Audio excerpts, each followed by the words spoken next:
It's one of the fastest and most dangerous circuits on the calendar, and it looks right up McLaren's alley. Welcome to Speedcafe's preview of the 2025 Saudi Arabian Grand Prix, brought to you by the Ford F150. F1 is in Jeddah this weekend for the third part of a triple header, which started 2 weeks back now in Japan. Max Verstappen pulled out a brilliant performance before Oscar Piastri took over and dominated in Bahrain. And that's a decent result around a track that doesn't necessarily suit the McLaren. While Bahrain didn't suit them, Jeddah should be a different story. The ultra-fast street circuit only really has two slow sections, being the first complex and the final corner. And the rest of the track is just a terrifying high-speed complexity of walls that is kind of hard for some people to manage. As for the championship, it's really currently between two drivers, both of which wear papaya. Lando Norris leading Oscar Piastri as it stands, just 3 points ahead of his teammate. Norris on 77 with Oscar Piastri on 74. Max Verstappen has slipped a little bit further behind, but given the car, it's not an awful performance, as he sits pretty in third right now with 69 points. 6 points clear of George Russell in third on 63. From there, it's daylight back to Charles Leclerc in fifth, and thanks in part due to his disqualification and unfortunate luck. With its drivers first and second in the Drivers' Championship, it's no shock to anyone that McLaren steams ahead in the Constructors, with 151 points. Mercedes sits second with 93 points, with Red Bull on 71, and Ferrari almost 100 points adrift from the McLarens in fourth on 57. All 10 teams have now scored points. Alpine were able to bank 6 points in Bahrain, courtesy of Pierre Gasly's great weekend, leaving it tied with Sauber at the foot of the standings, 1 point behind the Racing Bulls. Lando Norris was pretty down on himself after qualifying in Bahrain, and quite understandably so. While Oscar had secured a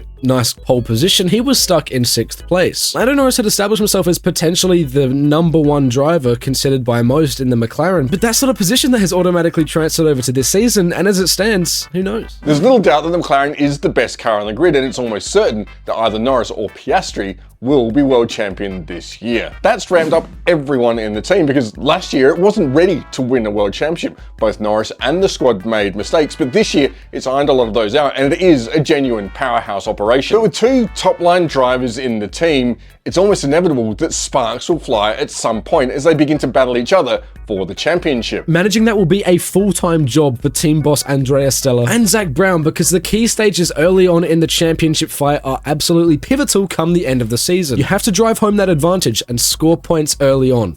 And who knows, we might see a #1 driver emerge naturally. Maybe Lando Norris will find the gear that he was in the latter part of 2024 and emerge as the #1 driver, just as he did 12 months ago. But at the moment, it's Oscar Piastri who's the one that stepped up. You would almost argue that in the early stages of the season that the favourite of the two is at slightly a disadvantage. More pressure on them and probably going to get their elbows out a bit more.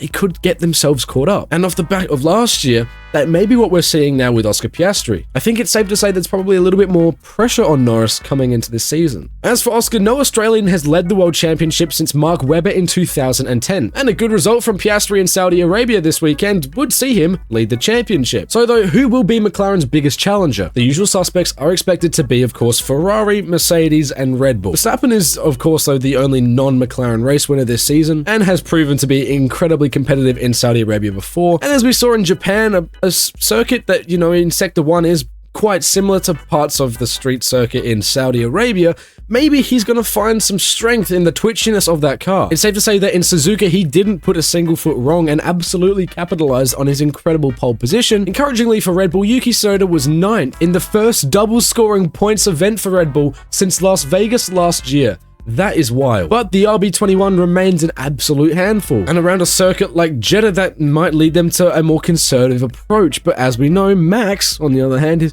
he's quite capable of dealing with those little intricacies that we like to call them. Red Bull's concern over consistency this weekend may mean that the biggest rivals for McLaren this weekend are going to be Ferrari and Mercedes. And on the balance of who's going to compete, it looks like Mercedes has done a better job so far than Ferrari this year, and maybe have better pace in George and a pretty quick Antonelli. George has been on the podium in Australia, China, and Bahrain, and has offered the most consistent challenge to the McLarens. George's drive last weekend in Bahrain was wildly impressive with a car that just didn't want to work. Of course, we saw the transponder wasn't working, so we had no idea where he was on the track, but nonetheless, he managed through with all the troubles that the car was giving him. He lost DRS, he lost brake-by-wire, and completely lost his dash. The Mercedes team leader, George Russell, will be probably towards the front, but will the car allow him to fight for a win against the McLarens? So find out this weekend as we head to the Jeddah Corniche circuit in Saudi Arabia, and to stay up to date with all of the news over this weekend, make sure you head over to speedcafe.com and follow us on all of our socials so you don't miss a thing. Hit that subscribe button and make sure you let us know your thoughts in the comments.